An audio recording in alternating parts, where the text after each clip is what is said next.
For our demonstration about the choke plate setting, I'm using a German Solex 30-picked-1 carburetor, and this is the VW 1051, which came on all 1967 Volkswagens from Germany straight to the United States.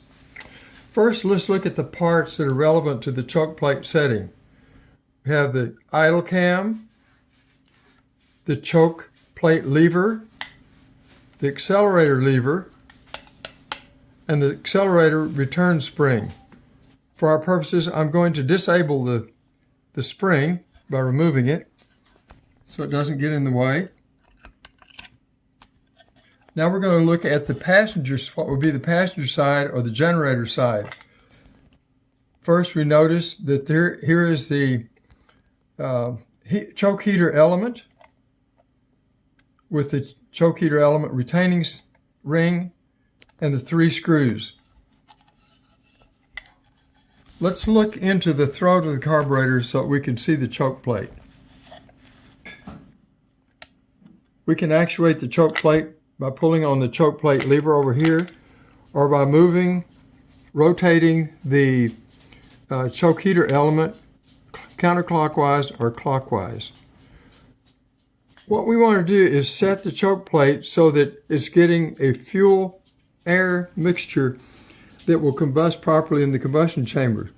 If we have the choke plate set too widely open, then what happens is there's going to be too much air and the carburetor doesn't start properly. If we close it tightly, there's plenty of gas but no air now, and so we're going to choke the carburetor. So if we run it lean, we're not going to start properly. If we run it closed and rich, it's not going to start it properly. I like to set the choke plate about 1/4 to 3/8 inches from the throat edge of the carburetor. We're looking at this point right here. Once I get it set, I'm going to hold this and then tighten the 3 screws, but we're not through yet. So if I turn the choke heater element counterclockwise, it closes. If I turn it clockwise, it opens it. Now we have a little thing here casting on the outer edge of the carburetor casting. David Brown calls these pips. There's 3 of them there. One's taller and 2 are shorter. As well, we have a little groove here on the choke heater itself. We talked about this, and really in the Volkswagen literature, David says there's no mention of this as to if it's useful in the setting or not. One would think that the groove might align with one of the pips.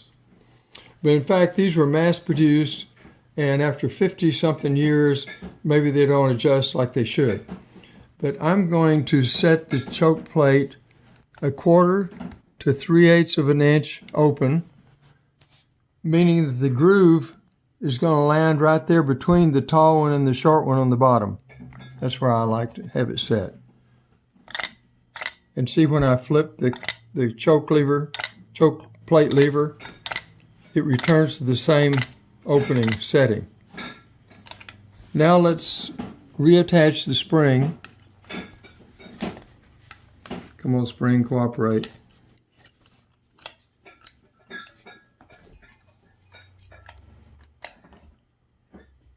When we've driven the car and the engine is hot, what happens is the choke heater element has released the tension on the choke plate.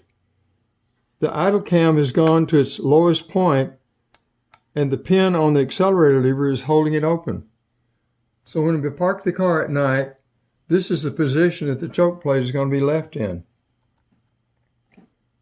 Now when you get out in the morning, you're going to start your car, going to go to a Volkswagen show or go down to see the mechanic. You're going to get in, put the key in the ignition, do nothing yet, depress the accelerator pedal 1 time, and when you do, that's what happens. The choke plate returns to its cold setting.